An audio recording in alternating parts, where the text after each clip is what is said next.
जिस तरह से बिहार एमएलसी चुनाव सिर्फ 10 सीटों की लड़ाई नहीं बल्कि एनडीए और महागठबंधन के अंदर फ्यूचर पावर बैलेंस तय करने वाला है, पॉलिटिकल टेस्ट बन चुका है। नीतीश कुमार के राज्यसभा जाने से जो सीट खाली हुई है उस पर उपचुनाव होना है और 9 नियमित सीटों पर एनडीए संख्या बल के दम पर क्लीन स्वीप का दावा कर रहा है। सबसे ज्यादा चर्चा ये इस बात की हो रही है कि बीजेपी अपने किन नेताओं को विधान परिषद भेजकर 2027 के जिस तरह से कास्ट इक्वेशन चल रहा है कि यूपी चुनाव को देखते हुए भी आगे की रणनीति तय होगी। पंचायती राज मंत्री दीपक प्रकाश का एमएलसी बनना लगभग तय माना जा रहा है क्योंकि बिना सदन सदस्य बने मंत्री पद वो लंबे समय तक नहीं रख पाएंगे, उनको बचाना वो मुश्किल हो सकता है। दूसरी तरफ चिराग पासवान की पार्टी को लेकर भी चर्चा हो रही है कि उनको भी एक सीट चाहिए। महागठबंधन की नज़र कम से कम एक सीट पर है ताकि विपक्ष पूरी तरह से कमजोर दिखने से बच सके। उस पर एक सीट की भी बात चल रही है। जिस तरह से राज्यसभा चुनाव के टाइम हमने देखा था कि महागठबंधन के साथ एआईएमआईएम इसी शर्त पर आई थी कि एमएलसी एक सीट एमएलसी की उनको मिलेगी, तो क्या उस बात को भी ध्यान रखेगी अभी एआईएमआईएम और महागठबंधन? खैर सवाल यही है सर कि क्या ये चुनाव सिर्फ संख्या का खेल रहेगा या फिर एनडीए के भीतर भी जो फ्यूचर में लीडरशिप या हिस्सेदारी की नई पटकथा भी लिखेगा, या महागठबंधन के लिए ये कितना अहम है? देखिए, ये जो एमएलसी का चुनाव होने वाला है ये महागठबंधन और एनडीए दोनों के लिए महत्वपूर्ण है। महत्वपूर्ण इसलिए भी है क्योंकि इसमें बीजेपी हो, एनडीए के अंदर बीजेपी हो और जदयू हो, दोनों पार्टियों के अंदर और महागठबंधन में भी जो घटक दल हैं उन घटक दलों के अंदर भी अपनी अपनी हिस्सेदारी और अपने पार्टी में जातिगत समीकरण और जो असंतुष्ट नेता हैं उन सबों को संतुष्ट करने का जो समीकरण है उसी सब का एक प्रयास इस एमएलसी इलेक्शन में दिखेगा। यानी कि देखिए, राज्यसभा का चुनाव हुआ, कई नाम कई पार्टियों में आए, गठबंधन में भी आए और एनडीए में भी आए, कई नाम छूट भी गए। अब एमएलसी का इलेक्शन आने वाला है। बिहार में जब नई सरकार बनी है बीजेपी की, तो बीजेपी के अंदर और जदयू के अंदर एक गहमागहमी वाली स्थिति, एक असंतोष वाली स्थिति, या समझिए कि बहुत एक अनिश्चितता का जो दौर है पार्टी के अंदर, हर पार्टी के अंदर एक चल रहा है। कोई नाराज है, कोई खुश है।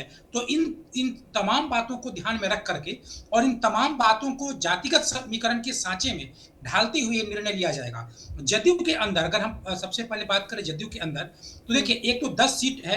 एक तो नीतीश कुमार की जो सीट है वो एक सीट है। उसके अतिरिक्त जो 9 सीटें हैं, इनमें से एक सीट तो महागठबंधन को जाता है, लेकिन 9 सीटों पे एनडीए की दावेदारी बनती है। एनडीए में 9 में से 5 कितना जदयू को मिलेगा, कितना बीजेपी को मिलेगा, पहला सवाल तो यही है। जैसे कि हम लोगों ने जब राज्यसभा चुनाव में भी इस तरह से विचार किया था कि राज्यसभा चुनाव में 3 सीटें किसको मिलेंगी, 2 किसको मिलेंगी। खैर, वहां तो एक उपेंद्र कुशवाहा के जरिए बीजेपी ने एक अच्छा प्रयास किया, लेकिन यहाँ पर भी जदयू को कितनी मिलेगी, चिराग पासवान की पार्टी को कितनी मिलेगी और बीजेपी को कितनी मिलेगी। चूंकि मांझी जी और उपेंद्र कुशवाहा के जो बेटे हैं उनको तो एक सीटें मिलना तय है क्योंकि वो मंत्री पद ले लिए हैं। दूसरी बात है कि अगर उपेंद्र कुशवाहा को मिलेगा, चिराग को मिलेगा, मांझी जी की भी महत्वाकांक्षा रहती है। और इन तमाम जो अपने 3 घटक दल हैं, एलजेपीआर है, मांझी है, उपेंद्र कुशवाहा है, इन 3 छोटे घटक दलों के समीकरण को सजाते हुए, साथ साथ बैठाते हुए फिर जदयू और बीजेपी को आपस में भी बांटना होगा। तो उसमें जदयू को कितनी सीटें मिलेंगी और बीजेपी को कितनी सीटें मिलेंगी, क्योंकि जदयू बीजेपी में जिसे ज्यादा मिलेंगी, फिर एक बात वहां से आ जाएगा किस गठबंधन में बड़े भाई की भूमिका में वही पार्टी है। तो बीजेपी निश्चित तौर पे चाहेगी कि जदयू से उसकी सीटें कुछ ज्यादा हो। अब जदयू में जो सीटें मिलेंगी उनमें भी एक घमासान चलेगा, क्योंकि कई ऐसे नाम हैं जिन लोगों को टिकट मिलने की चर्चाएं होती हैं, लंबे समय से हो रही थी, विधानसभा चुनाव से हो रही थी उन लोगों को, लेकिन अभी तक तो कुछ नहीं मिला। एक तो सबसे बड़ी दावेदारी निशांत कुमार की आती है, वो मंत्री बन चुके हैं, तो उन्हें तो एमएलसी बनाया ही जाएगा। उसके बाद हो सकता है उन्हें नीतीश कुमार वाले सीट पे किया जाए जहां पे बाई इलेक्शन होना है, या फिर उन्हें पूर्णकालिक सीट भी दिया जा सकता है। उसके बाद किसको मिलेगा, क्योंकि देखिएगा कि जो मंत्रिमंडल का जो डिजाइन है, या जब 2 डिप्टी सीएम बनाने की बात थी तो बहुत ही बारीकी से जातिगत समीकरण को साधते हुए ही नीतीश कुमार ने निर्णय लिया था। ऐसा निर्णय ताकि ना तो कोई जदयू के अंदर कोई निशांत कुमार के लिहाज से कोई पावर पॉइंट बन पाए और साथ ही साथ कोई नाराज भी ना हो। लौकुश समीकरण, लौकुश धानुक समीकरण के साथ साथ सवर्ण और अति पिछड़ा समीकरण सबको साथ लेकर के किया गया था। तो यहाँ जो 2 सीटें या 4 सीटें जो भी जदयू को मिलेगा, उसको वो कैसे कर पाएंगी। एक तो जो बहुत प्रबल दावेदार माने जाते हैं मनीष वर्मा, जिनसे हाल के कुछ दिनों में, पिछले 10-15 दिनों के अंदर नीतीश कुमार से 2 बार मुलाकात भी उनकी हुई है। उनके यहाँ एक कार्यक्रम में नीतीश कुमार स्वयं भी आए थे और कार्यक्रम के बाद भी स्वयं नीतीश कुमार गए थे। तब से एक अटकलबाजी का शुरू हो गया कि कहीं उन्हें मंत्रिमंडल में शामिल तो नहीं किया जाए, लेकिन उनको मंत्रिमंडल में शामिल नहीं किया गया था। तो अब क्या मनीष वर्मा को कम से कम एमएलसी बनाया जाएगा या नहीं, ये भी एक सवाल है। और फिर अति पिछड़े समाज से कितने लोगों को बनाया जाएगा, ये एक जदयू के अंदर हुआ। बीजेपी के अंदर भी ये चल रही है। देखिए, बीजेपी जो मंगल पांडे का जो सीट था, जो वहां एक बाई इलेक्शन हुआ, तो उस समीकरण को तो एक सवर्ण समाज की नाराजगी तो जो थी, पिछले कुछ दिनों से बीजेपी के साथ जुड़ी हुई थी, उसके लिहाज से उन्होंने एक एमएलसी वहां पे बना दिया। लेकिन अब बारी आती है अन्य समीकरणों पे, खासकर जो अति पिछड़ा समाज है, जो देखना ये एमएलसी इलेक्शन के जरिए बीजेपी कैसे डिजाइन करती है। क्या वो जदयू का जो मूल जो जनाधार है, अति पिछड़ी जाति है या लौकुश समीकरण है, उनके वहां से कोई उम्मीदवार देती है या नहीं। क्योंकि देखिएगा, बीजेपी ने कुर्मी समाज से किसी को मंत्री नहीं बनाया है।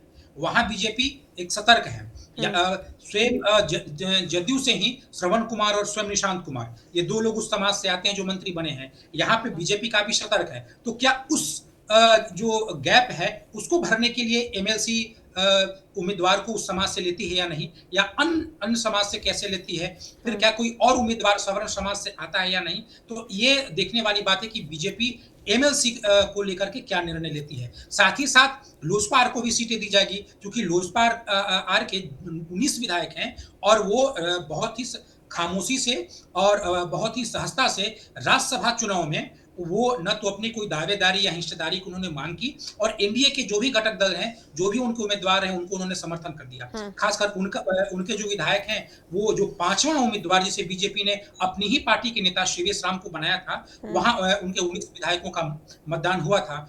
तो बीजेपी अब एलजेपी आर को कितना देगी, ये भी एक देखने वाली बात है। तो इन 10 सीटों में एलजेपी आर, 1 सीट तो उपेंद्र कुशवाहा के बेटे को जाएगा ही, और जदयू और बीजेपी आपस में कैसे करती है, ये निश्चित तौर पे ये जातिगत समीकरण को साधना भी हुआ, आपस में भी तालमेल बैठाना हुआ। क्योंकि आने वाले समय में जब कई घटनाक्रम में बदलाव हुआ है, बीजेपी हर निर्णयों में भारी पड़ चुकी है, जो स्वाभाविक भी, उसका अपना एक मुख्यमंत्री भी आ गया है। और खासकर पश्चिम बंगाल चुनाव के बाद तो बिहार तो पूरे देश में बीजेपी का मनोबल काफी ऊंचा है। ऐसी परिस्थितियों में बीजेपी किस तरीके से जातिगत समीकरण को साधते हुए निर्णय लेती है, वहां पे अगर आप महागठबंधन की बात करेंगे, तो वहां पे निश्चित तौर पे आपने बिल्कुल सही कहा कि ओवैसी की पार्टी एआईएमआईएम ने राज्यसभा के दौरान तेजस्वी यादव के को समर्थन देने का फैसला किया था, आरजेडी को समर्थन देने का फैसला किया था। तो इसके बदले में जो एक ही सीट है,